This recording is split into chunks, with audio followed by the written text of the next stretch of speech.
Hola, en esta ocasión vamos a ver el tema respiración celular. Para ello vamos a repasar algunos conceptos de metabolismo. Recordemos que el metabolismo es el conjunto de las reacciones químicas que suceden dentro de la célula y dentro de esos procesos o reacciones químicas vamos a tener procesos catabólicos y anabólicos. En el catabolismo partimos de sustancias complejas para llegar a sustancias más sencillas y en ese proceso se va a liberar energía. Parte de esa energía se disipa como calor y gran parte nuestras células tienen la capacidad de transformarlas en moléculas transportadoras de energía como el ATP. En el anabolismo se parte de sustancias sencillas para llegar a sustancias complejas. Estas reacciones o procesos necesitan de energía y esa energía es captada principalmente por estas moléculas transportadoras de energía que fueron creadas en las reacciones catabólicas. Entonces el catabolismo es exergónico y exotérmico, es decir, que va a liberar calor y energía, y el anabolismo endergónico y endotérmico, es decir, que va a captar tanto calor como energía. Vamos a recordar que la molécula de ATP es un nucleótido trifosfatado que tiene en sus grupos fosfatos, entre los enlaces de sus grupos fosfatos, la energía acumulada, que es la que se libera cuando se rompen esos enlaces. La respiración celular, que vamos a ver en esta clase, es la respiración celular aeróbica y particularmente vamos a ver la respiración celular en una célula eucariote. Es la oxidación total de la glucosa, es decir, que la glucosa se oxida totalmente a dióxido y agua. Y esa energía de esa oxidación se va a liberar gradualmente.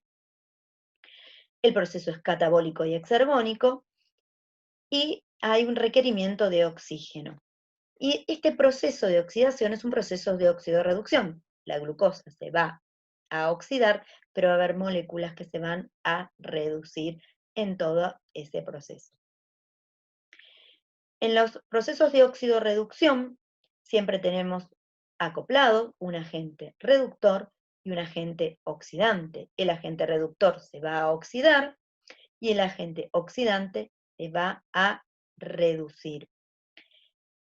El compuesto que se oxida, el compuesto que se oxida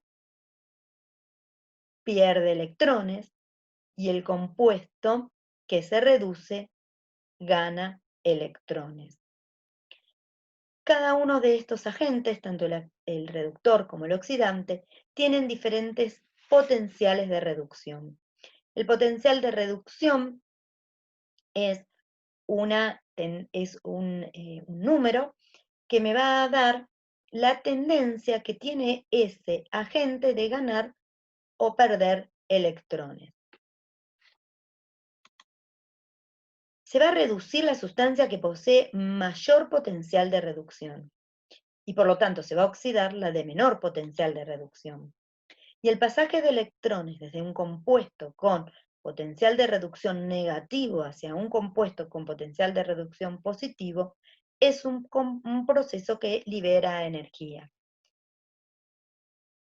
Este agente A va a tener un potencial de reducción más negativos que este agente B. Por eso los electrones van a pasar de A hacia B.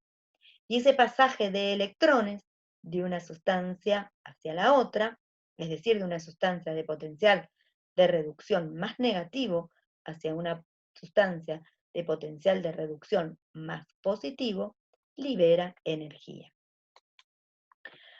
Dijimos que la respiración celular es un proceso de oxidorreducción, donde la glucosa se oxida totalmente y hay moléculas que se van a reducir y oxidar en ese proceso. Una de las moléculas que van a intervenir en esos procesos de oxidorreducción es la coenzima NAD o nicotinamida adenina dinucleótido, que puede estar oxidada o reducida. ¿sí? Cuando tiene los hidrógenos, captó electrones, está reducida. Es un intermediario en el pasaje de electrones desde la glucosa hacia el aceptor final que va a ser el oxígeno.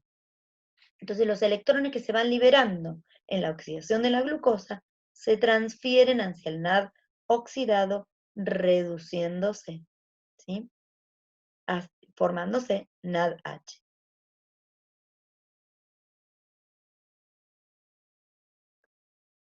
Dijimos también que vamos a ver la respiración aeróbica en una célula eucariote. Entonces, parte de ese proceso va a suceder en la mitocondria. Vamos a recordar que la mitocondria tiene doble membrana, una membrana externa y una membrana interna. Esta membrana interna que forma las crestas mitocondriales es impermeable a protones, por lo que me va a permitir que se acumulen protones en el espacio intermembrana. También recordemos que en la membrana interna, que forma las crestas mitocondriales, se encuentra la ATP sintetasa, que va a ser una molécula de enzima responsable de la síntesis de ATP en la cadena respiratoria. Recordemos también que la mitocondria tiene ADN circular y ribosoma 70S en la matriz, ¿sí? Y que esta organela, obviamente, va a estar en una célula eucariote. La respiración celular también se da en células procariotes, pero no van a tener, que no tienen mitocondria, y parte de los procesos que suceden en la mitocondria van a suceder en plegamientos de la membrana plasmática de esa célula procariote. Pero lo que vamos a ver hoy, si recuerden, que es una respiración aeróbica de una célula eucariote. En esta oxidación total de la glucosa, en presencia de oxígeno, el proceso va a ser ordenado, regulado, y va a ser ordenado y regulado porque cada etapa va a estar catalizada por enzimas, y la energía se va a ir liberando gradualmente. Cada etapa, ¿sí?, tiene su nombre y tenemos una etapa que va a suceder en el citoplasma, que es la glucólisis, una etapa que va a suceder en la matriz mitocondrial, que es el ciclo de Krebs, y las dos últimas etapas, que es la cadena de transporte de electrones, que está acoplado con la fosforilación oxidativa, va a suceder en las crestas mitocondriales. La primera de las etapas, la glucólisis, recuerden que sucede en el citoplasma, es el pasaje de glucosa hasta piruvato. Es decir, que la glucosa pasa de una molécula de 6 carbonos hacia una molécula de 3 carbonos. La glucosa se rompe en dos, se rompe en, y al romperse se oxida, la glucosa se oxida de hasta piruvato. Para ello, para que la glucosa pueda romperse desde una molécula de 6 carbonos hasta una molécula de 3, primero tiene que unir dos moléculas de fosfato para que esa molécula tenga más energía y se pueda partir. Por ello, en la primera etapa de la glucólisis se ingresan a la primera etapa, van a ingresar dos moléculas de ATP, ¿sí? Se necesitan dos moléculas de ATP. Se forma una molécula, fructosa 1,6-difosfato, que sigue teniendo 6 carbonos, y que se va a partir en fosfogliceraldehído y dihidroxiacetona. La dihidroxiacetona se interconvierte con el fosfogliceraldehído. Entonces, podemos pensar que cuando se necesita energía, toda esta dihidroxiacetona se va a transformar en fosfogliceraldehído. Entonces podemos decir que la glucosa en la respiración celular, en la glucólisis, la glucosa se va a partir a 2-fosfogliceraldehído. El gliceraldehído fosfato se sigue oxidando hasta piruvato. En esta segunda etapa de la glucólisis, cuando ya estamos con moléculas de 3 carbonos, es la etapa donde se va a formar ATP, porque estas reacciones son muy endergónicas, muy exergónicas, y son lo suficientemente exergónicas estas reacciones para que se forme ATP en esta vía metabólica.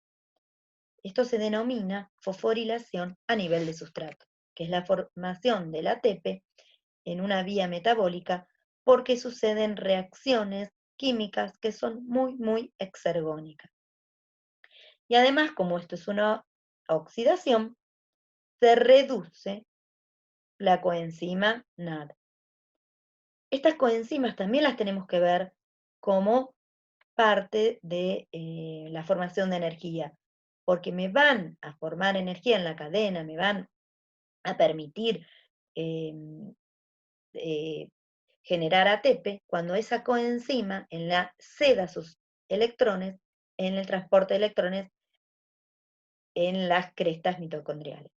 Entonces las tenemos que tener en cuenta como que también es parte de esa energía que que se va a liberar en la glucólisis.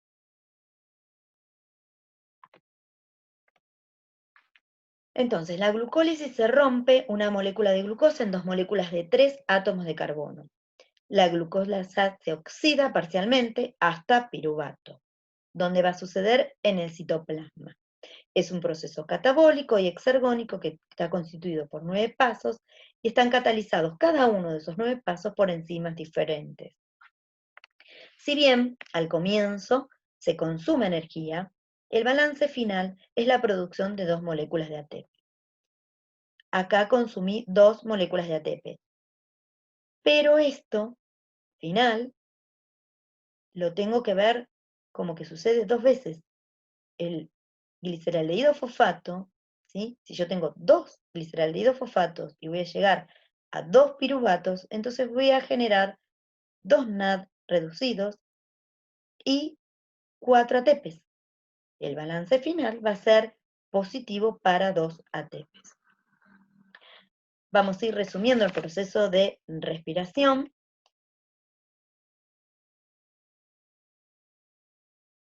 ¿Sí?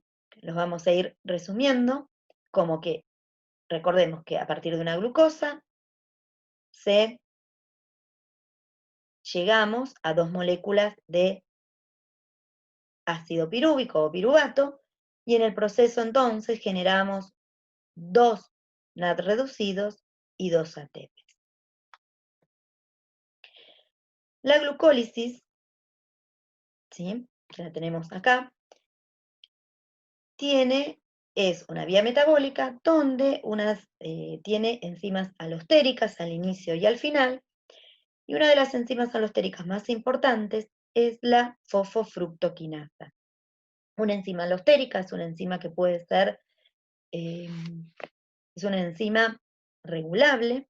En este caso, la fosfofructoquinasa es regulable por moduladores alostéricos negativos, y esos moduladores alostéricos negativos son el ATP y los protones. ¿Qué quiere decir? Que ¿cuándo va a haber glucólisis? ¿Cuándo va a haber respiración? Cuando necesito energía, porque ¿para qué sucede la respiración celular o la glucólisis? Para degradar la glucosa, para generar ATP. Finalmente lo que se va a generar es ATP. Si tenemos mucho ATP, es decir, que nos sobra energía, no vamos a hacer glucólisis ni respiración celular. Esa glucosa se va a guardar en las reservas, glucógeno, lípidos. Entonces la fosfofructoquinasa, que es la enzima reguladora, ¿qué hace? Cuando hay mucho ATP, ese ATP funciona como modulador alostérico negativo y esa fosfofructoquinasa se inhibe y la glucólisis y la glucosa no sigue de largo en la vía metabólica de la glucólisis, se bloquea, ¿sí?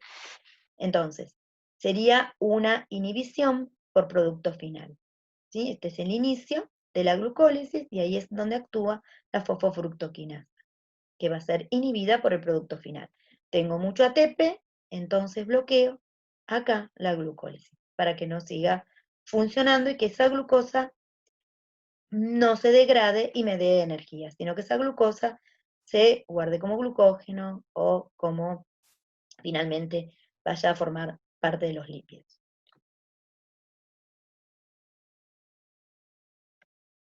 Volvemos a nuestro resumen.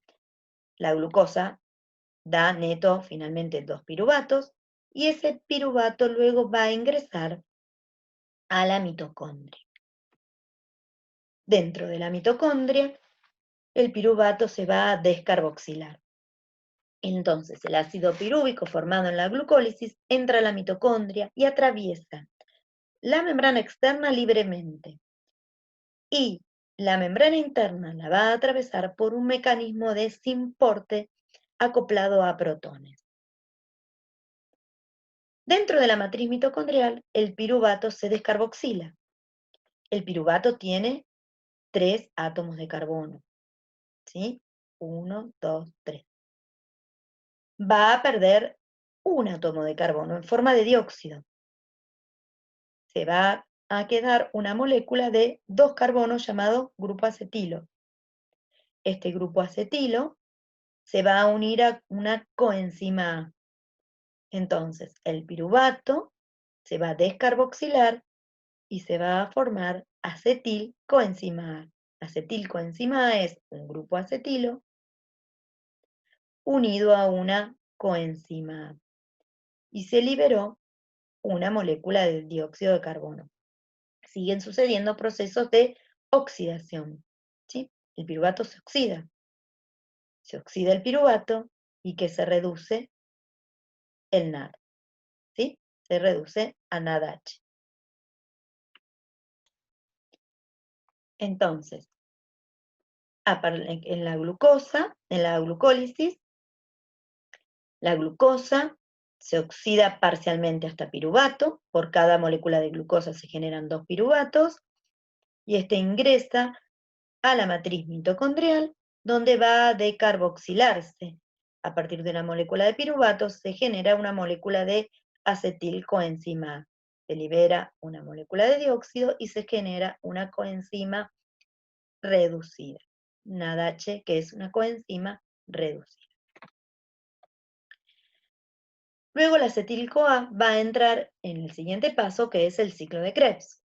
El ciclo de Krebs ocurre en la matriz mitocondrial y es un ciclo porque se parte de oxalacetato para llegar a oxalacetato. En este ciclo se termina de oxidar la glucosa. Se va a producir una molécula de ATP y como la glucosa se termina de oxidar, se termina de romper, se liberan moléculas de dióxido y se van a generar coenzimas reducidas. Se van a generar 3 NAD reducidos y un FAD reducido. El ciclo de Krebs, ¿sí?, es un ciclo anfibólico.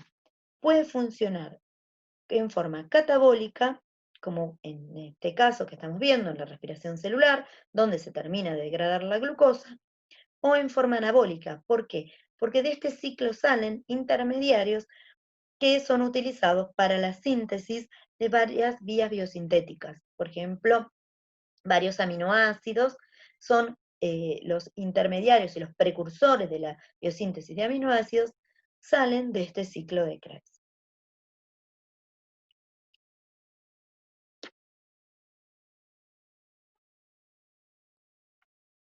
Entonces, el ciclo de Krebs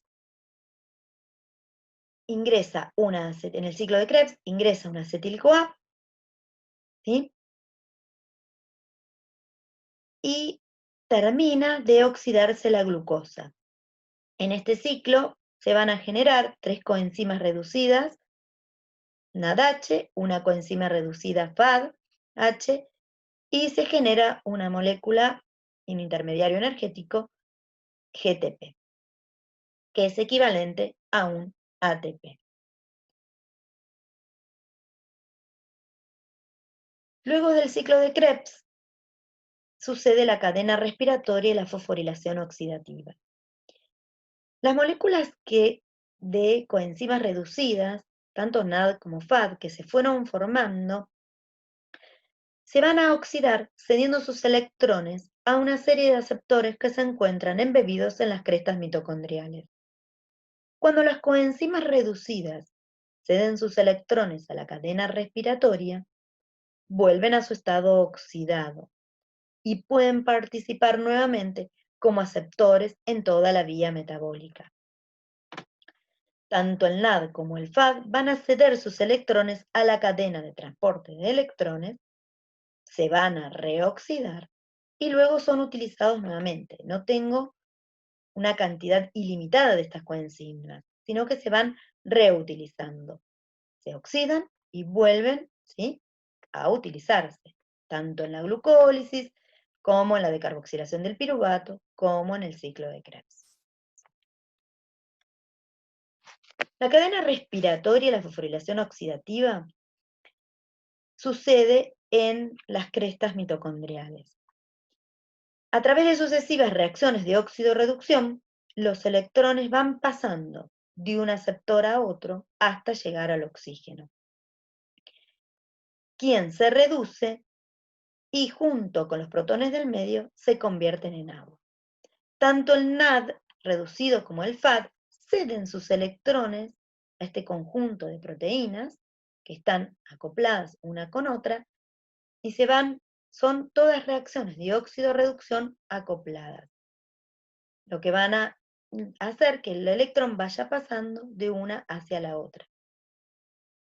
Vamos a tener en un extremo moléculas con potenciales de óxido-reducción más negativos hasta llegar a la molécula que tiene un potencial de óxido-reducción más positivo, que es el oxígeno. El electrón va a ir pasando a medida que estas moléculas se van reduciendo, oxidando, hasta llegar al último aceptor de electrones, que es el oxígeno, que va a captar esos electrones. El oxígeno se va a reducir a agua. Es el último en esta cadena de transporte de electrones. El pasaje de electrones desde moléculas que son de potenciales de reducción más negativos, como el complejo NAD deshidrogenasa, hacia potenciales de óxido de reducción más positivos, como el oxígeno, va a generar energía. Esa energía es aprovechada para bombear protones, ¿sí?, al espacio intermembrana. El espacio intermembrana se llena de protones. Recuerden que esta que era la membrana interna mitocondrial es impermeable a protones. Estos protones no van a tener por dónde salir. En la membrana interna, acuérdense que también estaba la ATP sintetasa. La ATP sintetasa es una molécula que tiene un canal permeable a protones y una función motora donde tienen la capacidad de armar moléculas de ATP. A partir de ADP y fosfato, lo que hace es generar moléculas de ATP. ¿De dónde saca la energía para hacer estas moléculas de ATP? De los protones que empiezan a salir por el canal de la ATP sintetasa. Esto se denomina modelo quimiosmótico.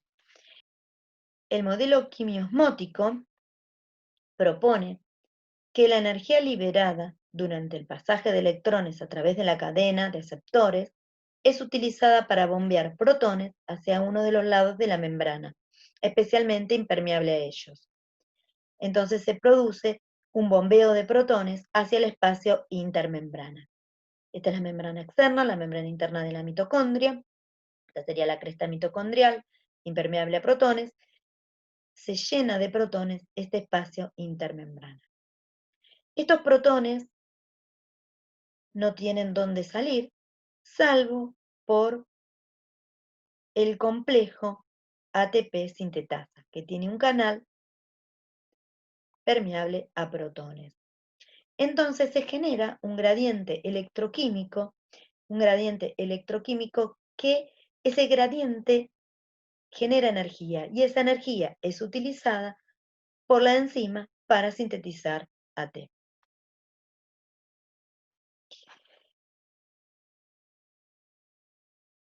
vamos de nuevo a nuestro esquema. La glucosa se convierte en 2 piruvatos, el piruvato entra en la mitocondria, se descarboxila acetil-CoA, entra al ciclo de Krebs, donde se termina de degradar la glucosa. Las coenzimas que redujeron y se formaron tanto en la glucólisis como en la decarboxilación del piruvato, como en el ciclo de Krebs, van a ceder sus electrones y reoxidarse en la cadena de transporte de electrones. El último receptor de electrones es el oxígeno, se convierte en agua. Y la energía generada en este transporte de electrones, en la cadena de transporte de electrones de las crestas mitocondriales, es utilizada para que la bomba ATP sintetasa vaya sintetizando ATP. Se estima que una molécula de NAD reducida va a generar en esa cadena de transporte de electrones 3 ATPs y una molécula de FAD reducida va a generar 2 ATP. Con estos datos, el rendimiento energético de la respiración celular da a 38 moléculas de ATP. ¿Cómo hacemos esas cuentas? Vamos por partes. La glucosa se transforma, ¿sí?, en citoplasma en 2 piruvatos, se oxida a 2 piruvatos. La glucólisis obtengo 2 NAD reducidos. Cada NAD me genera 3 ATP. 2 por 3, 6 NAD reducidos. Más 2 ATPs serían 8 ATPs en total. 6 por las coenzimas reducidas más 2 ATPs. Con respecto a la descarboxilación del piruvato, me generó una coenzima reducida. Eso equivale a 3 ATPs. En el ciclo de Krebs se generan 3 coenzimas reducidas del NAD, entonces serían 3 por 3, 9 ATPs. Un FAD que equivale a 2 ATPs. Todo lo que se genera acá adentro lo vamos a multiplicar por 2, porque por molécula de glucosa entran 2 piruvatos. Si contamos lo que vimos recién, nos va a dar un rendimiento de 38 ATP, ¿sí? Los ATP generados acá, más todos los que se generan acá, FAD, NAD, y no olvidarse del GTP. Todo lo que tenemos dentro de la mitocondria lo multiplicamos por 2. La sumatoria nos va a dar 38 ATP.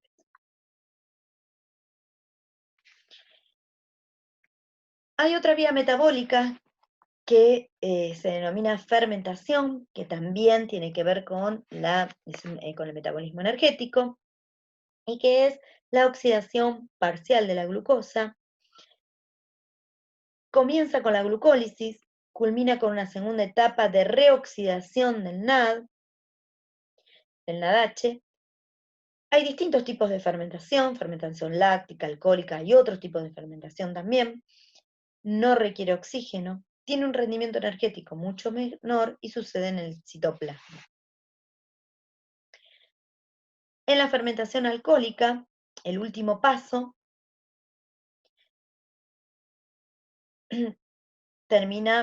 se reoxida el NAD y se genera etanol.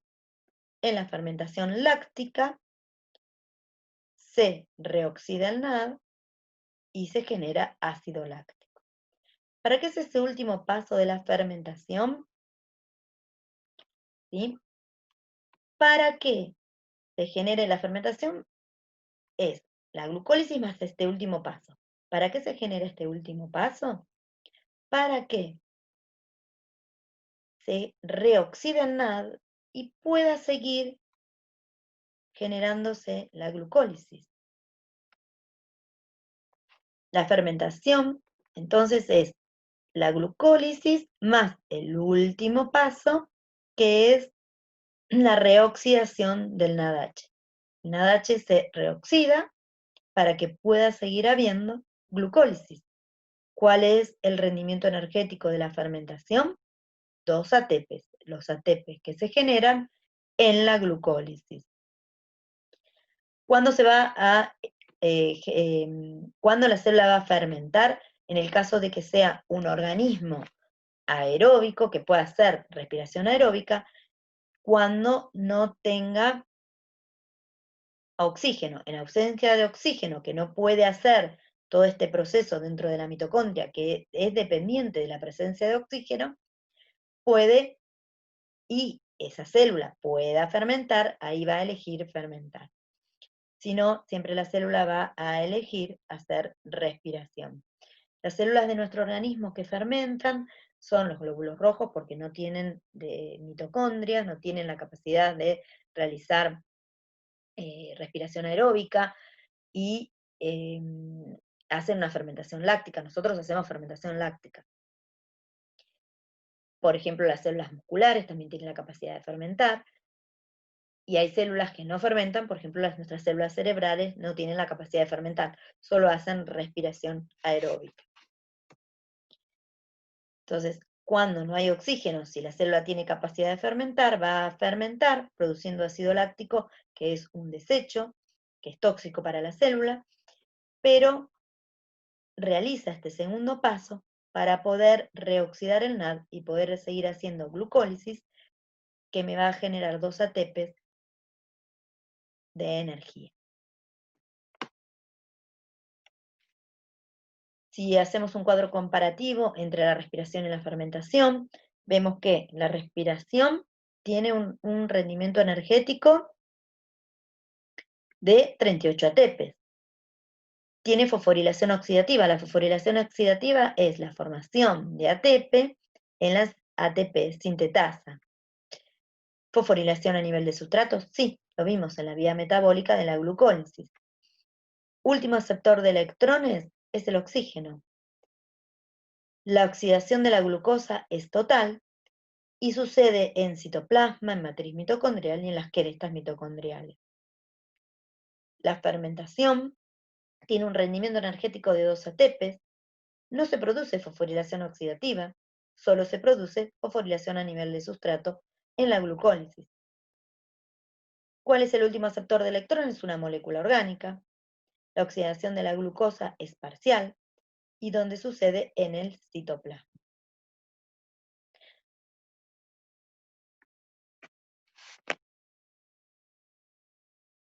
Recuerden que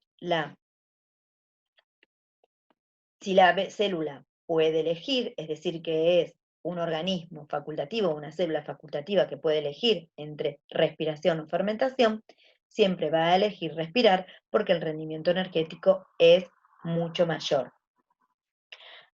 Y si la célula en ausencia de oxígeno tiene la capacidad de fermentar, va a fermentar porque de esta manera puede seguir generando ATP y reoxidando al NAD, que es importante.